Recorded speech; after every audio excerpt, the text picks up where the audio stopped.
Michael Jackson engineered his rise to the king of pop by using a psychological framework to rewrite his identity and escape a traumatizing childhood.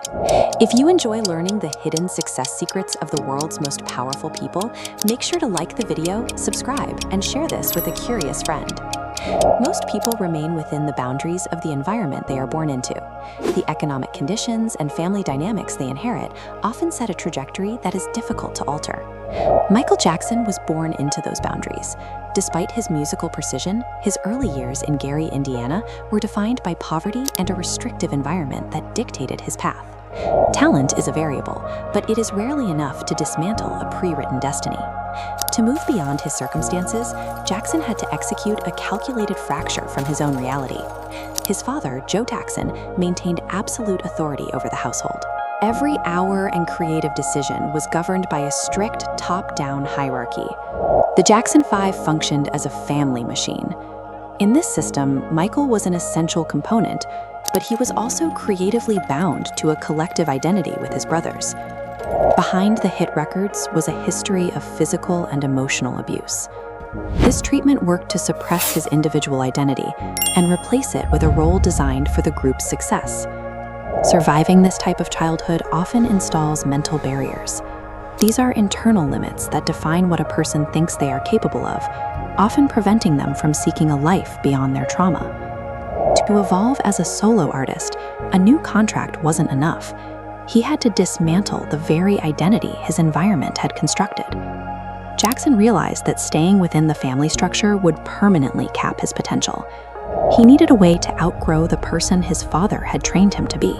He began studying personal power literature and psychological conditioning. Years later, materials like Tony Robbins' Personal Power were found among his belongings, showing his commitment to actively retraining his own mind. This goes beyond wishing for success. While the popular law of attraction suggests success is drawn to you, Jackson focused on the law of action, where a clear objective drives a physical wedge into real-world barriers. Visualization without aggressive physical effort is a delusion. If a thought doesn't lead to a tangible change in behavior, it carries no weight. Not subscribed yet? Join us now. Also, I'd love to hear your thoughts on this. Drop a comment below. Jackson's method required a psychological break from the past, followed by a period of relentless execution.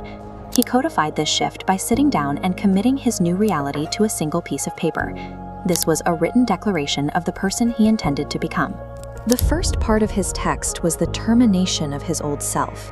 He explicitly stated he would no longer be recognized as the child singer from the family band.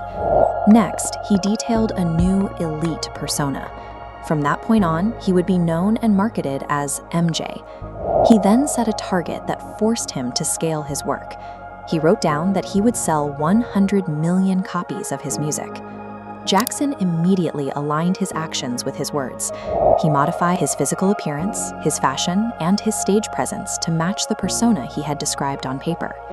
That piece of paper served as the structural foundation for his reinvention. It wasn't a list of hopes, it was a plan for a new human being. The result was global success on a scale that validated his new identity and allowed him to dominate the music industry. This process shows that effective manifestation is about a shift in character. You have to change who you are to achieve what you want. However, you cannot build a new identity on top of old trauma. Jackson had to face and clear the effects of his childhood, removing the internal anchors that would have otherwise held him back. Once those anchors are removed, the new identity is reinforced through a daily commitment to specific, uncompromising actions. This isn't magic. It is a deliberate form of emotional healing combined with focused self-direction. Examine your own life. What narratives or internal limits are currently writing your destiny for you? Manifestation only works when your powerful thoughts are backed by fearless action. Don't let your past dictate your future. Start writing your new reality today. If you could write down one bold declaration for your life right now, just like Michael Jackson did, what would it be? Write your declaration in the comment section below. Thank you very much for watching, and I appreciate you for the support. See you in the next one.